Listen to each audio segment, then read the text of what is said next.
and Business Television Abuja. Good afternoon and many thanks for joining us on the program for today. I'm Fatima Abubakar Oyibo. The headlines. Our sector on edge as Dangote walkouts deepens union crisis. NEC reports 3.5 million pre-registration as states face to mobilize voters.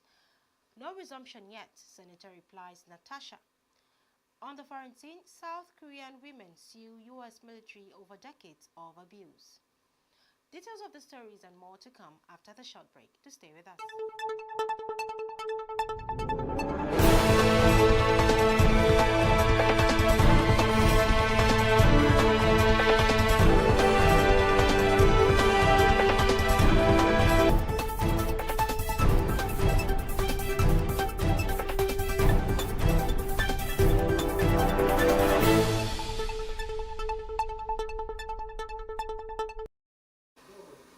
Welcome back. Tension remains high in Nigeria's petroleum sector as talks between Dangote Petroleum Refinery and the National Union of Petroleum and Natural Gas Workers, Nupeng, stretched late into Monday night with no resolution in sight. Despite the federal government's intervention through the Ministry of Labor, Employment and Productivity, the dispute over workers' rights continues to stall fuel distribution nationwide. Earlier Monday, Nupeng officials shut down fuel loading operations across petroleum depots in protest. The union is challenging what it described as Dangote's refinery's refusal to allow union activities among its workforce.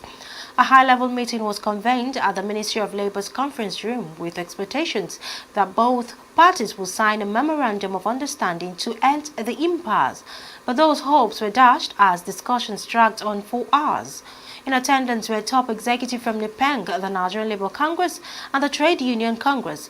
Also present were representatives from the Dangote Group, MRS Petroleum, and the Nigerian Midstream and Downstream Petroleum Regulatory Authority, including Executive Director Ogbogu Ukoha. The meeting was jointly chaired by Labour Minister Muhammad Dingyadi and Minister of State Nkiru Onyejota. However, a delayed start caused by the late arrival of union officials pushed the meeting from its scheduled 10 a.m. kickoff to just after 5 p.m. Sources close to the talks say the Labour Ministry played a key mediating role, presenting draft resolutions for all parties to review and sign. But disagreements from Dangote Group representatives over some clauses led to extended negotiations. As of 10:15 p.m. Monday night, discussions were still ongoing, with all sides working towards a lasting solution to the crisis. Across Nigeria, the momentum for voter registration is picking up pace as the Independent National Electoral Commission continues its nationwide voter registration exercise, while southern states are leading the charge in online pre-registration. Northern states are stepping up their mobilization efforts to ensure eligible citizens are not left behind. States like Kano, Kaduna, Yobe, Zamfara, Sokoto and Ilorin have launched renewed campaigns to encourage participation amid aiming to close the gap in digital registration numbers. According to the latest figures released by INEC, over 3.5 million Nigerians have completed their online pre-registration in just 3 weeks since the exercise began on August 18th. The update was shared in a statement by Sam Olumekun, who heads INEC's Information and Voter Education Committee. He confirmed that as of Sunday, September 7th, the total number of online registrants had reached 3,544,850. Leading the pack is Osun State with over 500,000 registrants, accounting for nearly 15% of the national total. Lagos follows closely with more than 440,000, while Ogun has registered over 348,000. Interestingly, Borno State, despite its challenges, has recorded a strong turnout with nearly 300,000 online registrations. With the numbers climbing steadily, INEC is urging all eligible Nigerians to take advantage of the registration window and ensure their voices are heard in the next election cycle. The Senate has drawn a firm line in the sand, refusing to allow Senator Natasha Akpoti-Uduaghan of Kogi Central to resume her duties, citing an ongoing legal battle over her suspension. Despite her claims that the 6-month disciplinary action has expired, the Red Chamber insists the matter remains unresolved in court in a letter dated September 4, 2025. The acting clerk to the National Assembly, Dr. Yahya Nanzaria, acknowledged receiving Akpoti-Uduaghan's notice of intent to return to the Senate. However, the letter clarified that her suspension officially began on March 6 and remains in effect until the Court of Appeal rules on her case. The Senate emphasized that the issue is still under judicial review, and as such, no administrative steps can be taken to reinstate her until the legal process is complete. The letter made it clear the Senate will only revisit her suspension after the court delivers its verdict. Meanwhile, Akpoti-Uduaghan's legal team maintains that her suspension period has ended and that she plans to return to the National Assembly later this month. But with the Senate standing firm and the court yet to weigh in, her comeback remains uncertain. You're still watching news analysis right here on Politics and Business Television Abuja. Still to come, nationwide strike looms as TUC battles fuel tax proposal. Details of the headline and more news content after a quick break.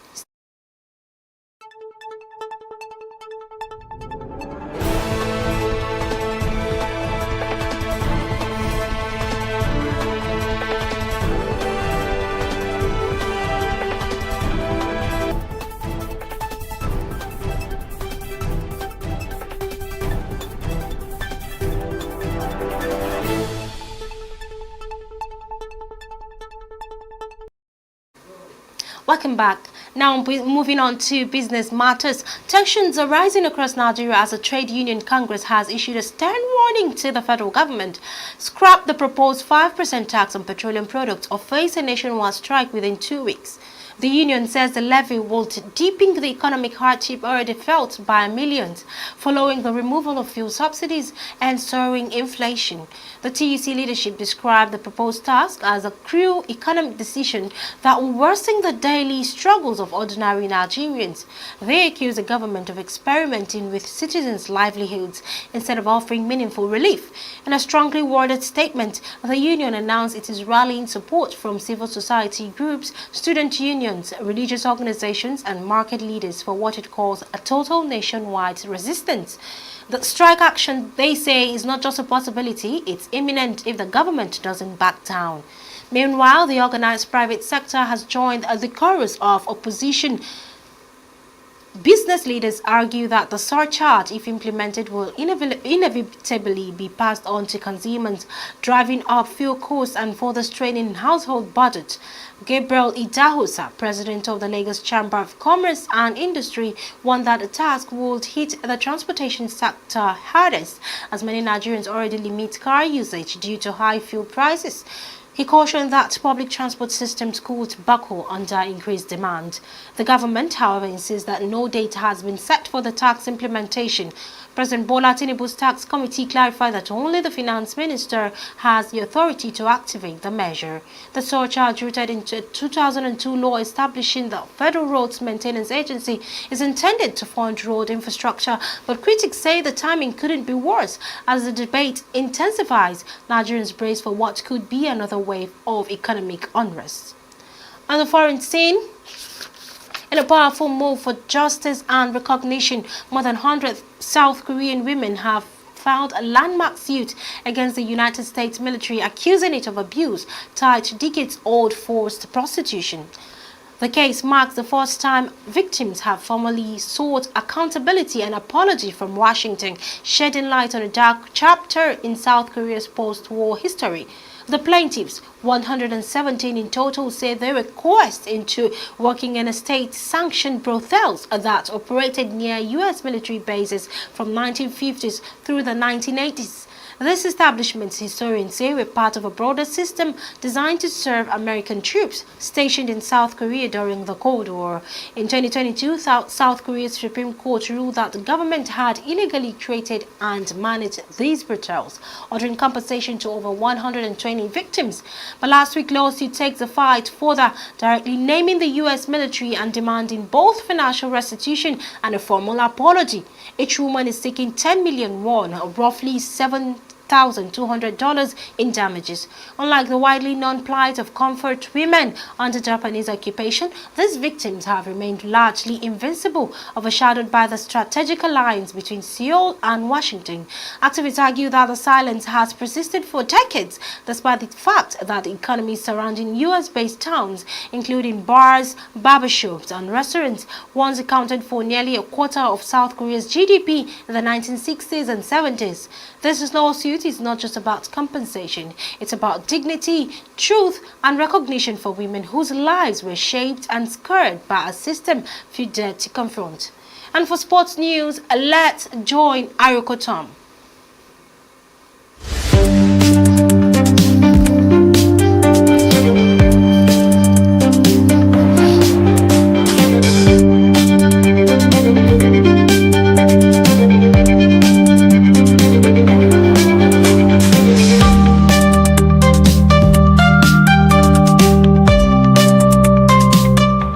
Good day and welcome to P&B Sports. I'm Ayoko Tom. Let's dive into the latest sports update.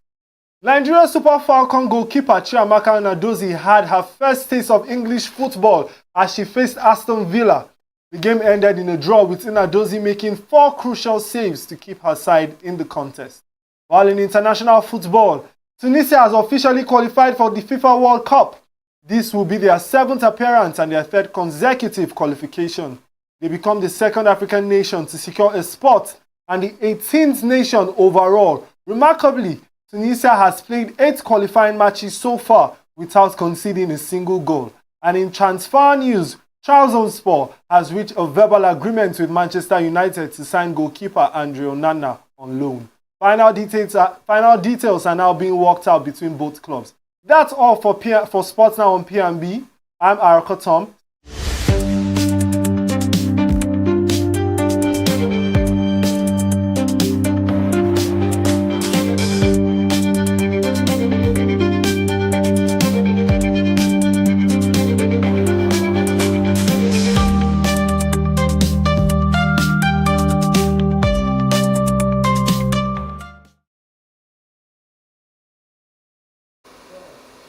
Welcome back, and now to the focus of the day. On our focus today, we turn our spotlight to a heavyweight standoff shaking Nigeria's oil and gas industry, the battle between Africa's richest man, Aliko Dangote, and the Nigeria Union of Petroleum and Natural Gas Workers, Nupeng. On one hand, we have the newly operational Dangote refinery, a project touted as a game changer for Nigeria's fuel independence. On the other hand, a powerful workers' union, Nupeng, firstly guarding the interests of its members and insisting their voice must not be sidelined. The tension has sparked debate. Is this a clash of economic power versus workers' power? Who blinks first in this showdown? Corporate giant Dangote or the mighty oil workers' union? To help us unpack this showdown after a quick break, we'll be joined shortly by labor expert and industry analyst right here in the studio. And he'll be connecting us with us via a WhatsApp call, and he's our very own in-house economics, Yushau Aliyu, who will bring deeper perspective on the economic implications of this face-off. Stay with us and don't go anywhere.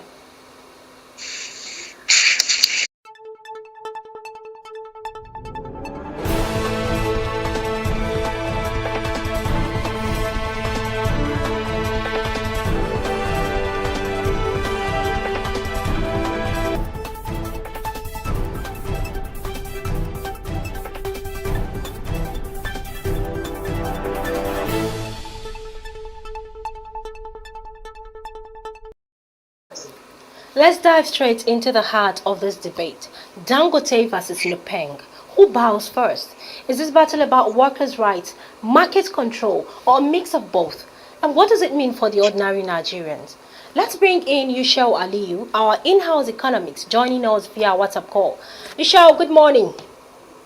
Good morning, Fatih. Welcome to the program.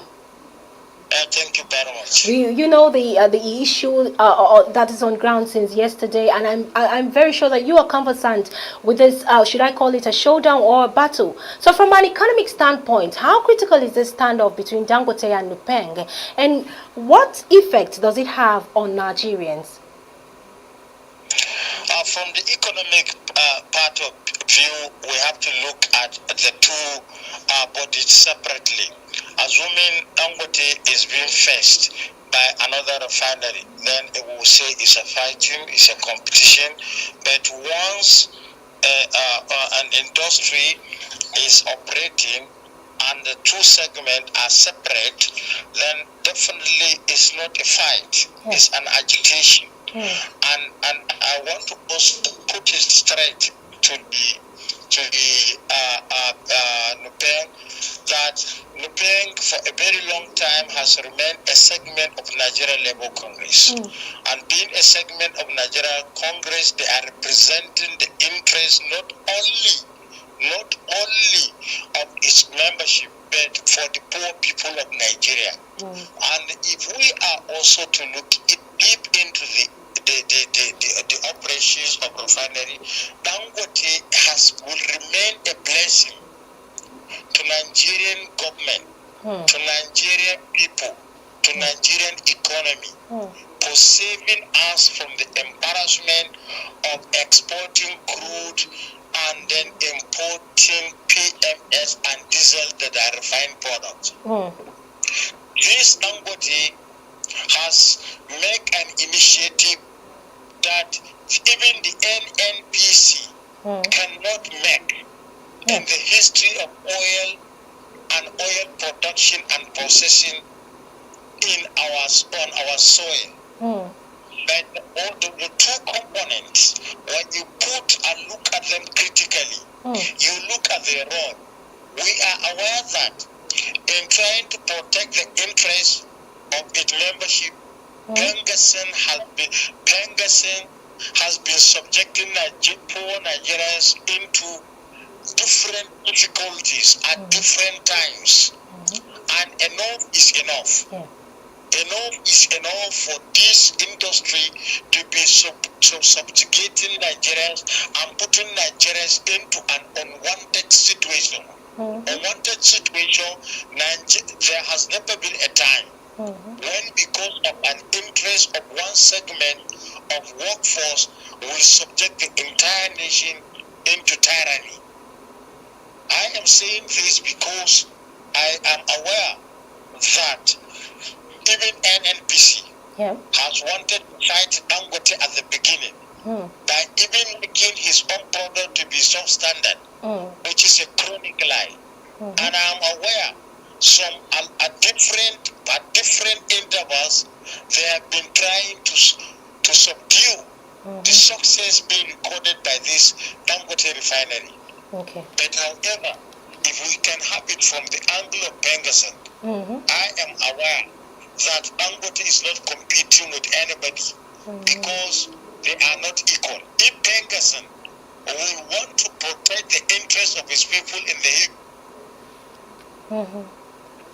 should have established even a modular refinery, because if by the strength at which it is crippling a lot of economic activity by their own strike or their industrial action, and now they want to embark on a refinery that we have been dreaming to have, and then bringing out issues that will now subject Nigerians into multiple economic challenges of shortage of supply, and non-availability of the product, and in many cases which is affecting a lot of small and medium enterprises.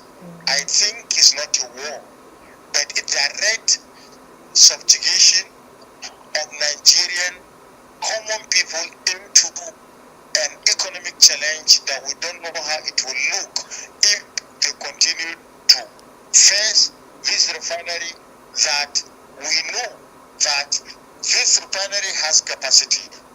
This refinery, the owner of this refinery has experience has experience with the Nigerian economy. There has never been a time when the union under any disguise has suffered the supply of product which he has been producing in other aspects of his conglomerate. I will stop here. Okay, thank you so much for that explanation. With what you have said, I would like to ask you, this fight, is this about workers' rights or a battle of egos between big business and organized labor?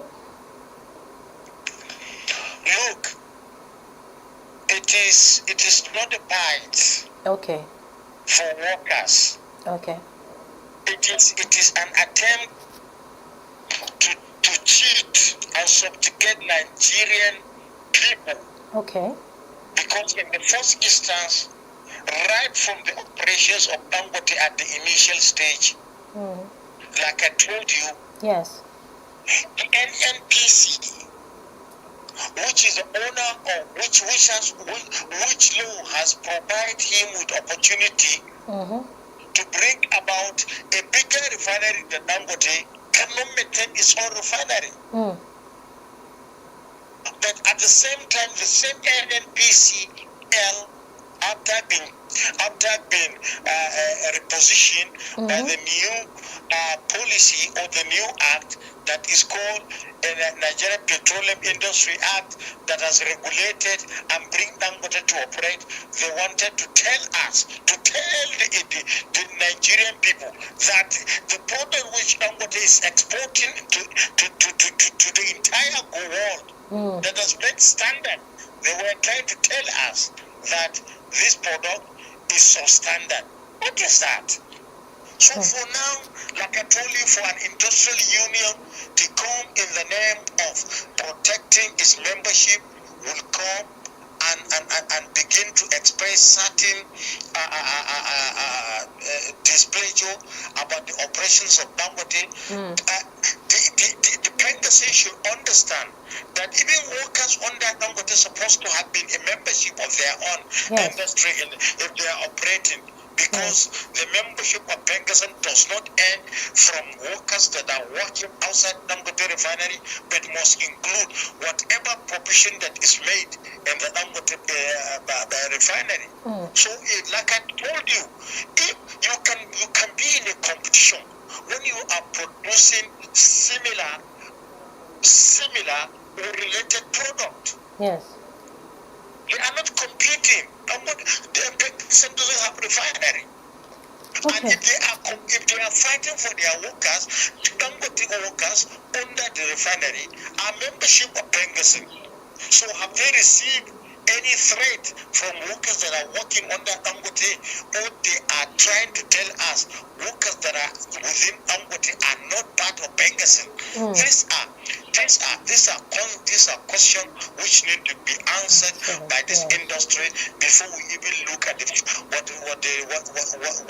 people are trying to say face on. There is challenge. Dangote is facing a lot of challenge. He has faced challenge even at the initial stage when he got the idea. He was challenged by different governors not to build refinery, and at the same time after building it, he was challenged by different operators in the economy and challenged also by other industrialists. But at the end, he succeeded. He succeeded in bringing the largest refinery of modern time on African soil, and we need that refinery. And we need Nigerian government to cooperate with Dangote. Because without cooperating with Dangote, how can we continue to subdue people's rights at the hands of trade unions, which for long have not produced any capacity, but trying to hide under one or two conditions that they are being threatened. No, if you are threatened, the best thing to do is to sit and negotiate. Trade unions are built on a process of sitting and negotiate. What are they negotiating? If they are negotiating, then it shouldn't be at the expense of Nigerian consumers who are paying taxes, who are also buying this product, who are also membership of these trade unions. The trade union affiliates under NLC are more than 25. So when you see the large membership that is encompassing Nigeria Labour Congress, then there is need to take whatever case to take it to the Nigeria Labour Congress, which can easily be looked into and addressed, rather than doing a face-off that can put Nigerian businesses at risk, Nigerians at risk, and you are not producing anything, but just trying to show that you have capacity. And if Dangote is checking the excesses of Bengason by trying to neutralize some of these things that are giving Nigeria difficulty and putting Nigeria into difficulty, then it's a welcome development.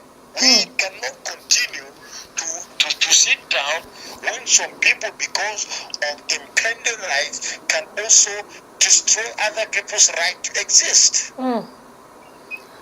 Okay, so what does this mean if Dangote stands his ground? What does it mean for Nigerians? You know, is it going to affect the pricing and the Nigeria's struggling economy? If Dangote really stands his ground, is it going to affect? What does it really mean for fuel pricing and Nigeria's struggling economy? Very quickly, because I think we are getting out of time now. So just quickly give us a little explanation on that. Dangote is a producer. Dangote is a producer, and he is producing to make a little profit, what we call normal profit. Bengason is a trade union. So the best thing to do, since he is a producer, and Bengason is not a producer, Yes. then NLC government should intervene to save Nigerians, because you look at the pros and cons. Yes. Dangote has right to invest. Dangote has right to distribute his product. Exactly. Dangote has right to fix a price because he is producing like any other producer. A producer of granite, frying granite, set price for his own product. Yes. So I see no reason why, somebody that has invested over $19 billion and then cannot fix price, and at the same time cannot determine his own profit by looking at efficiency at all aspects of production, distribution, and probably consumption. Okay, so at the end of the day, whose side should Nigerians be on?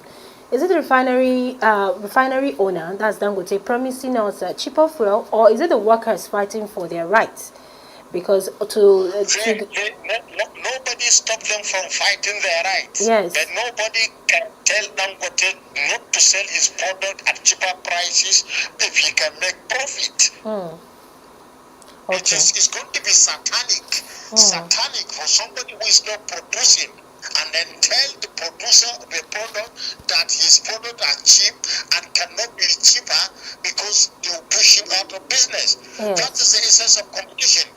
If they want to push Dangote out of production, Bengason should produce a refinery and sell cheaper than Dangote. That is what I am expecting. Yes. That's more economic.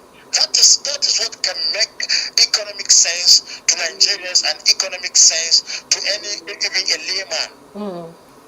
So last question for today, Mr. Ishel, sir. What middle ground can prevent this stand-up from crippling the oil and gas sector? And who is more likely to bow first?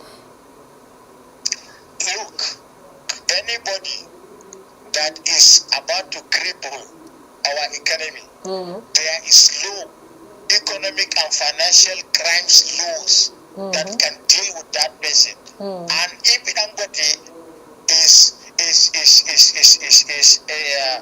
is doing that, law should not remove Dangote from. And that same law should not also remove any other person, either from any trade union or even a consumer. There is law. Once you have a law, you are expecting that law to act as a blind woman who can give treatment to whoever go astray. Yes. But in my own, I am hoping that Bengason should understand that this refinery is a blessing to Nigeria, and it's a blessing not only to Nigeria but a blessing to the entire black man, to the entire African continent, and we need it. And Dangote is only operating in Nigeria. All their bodies, all their laws is covered within Nigeria. Okay. But Dangote is international. Dangote can sell his product worldwide, and if he's selling his product worldwide, he has to abide by rules and regulations standard in each and every economy. Our economy is our economy, and Dangote is one of them, and the same thing Bengasan is one of us, and also the arbitrator, the Nigerian Labour Congress, should come into this and call the situation to order if they really need and love Nigerians. Okay. Thank you so much, Yushel Aliyu, our very own in-house economics, for this brief interview we've done with you and shedding more light on this trending issue from yesterday. Thank you so much for joining us on the program. Thank you, Fatima. Thank you, sir. And that wraps up today's program. But before we go, the headlines again. Our sector on edge as Dangote walkout deepens union crisis. NEC reports 3.5 million pre-registration as states race to mobilize voters. No resumption yet, Senate replies Natasha. And on the foreign scene, we heard that South Korean women sue U.S. military over decades of abuse. From me, Fatima Abubakar Ribo, it's bye for now.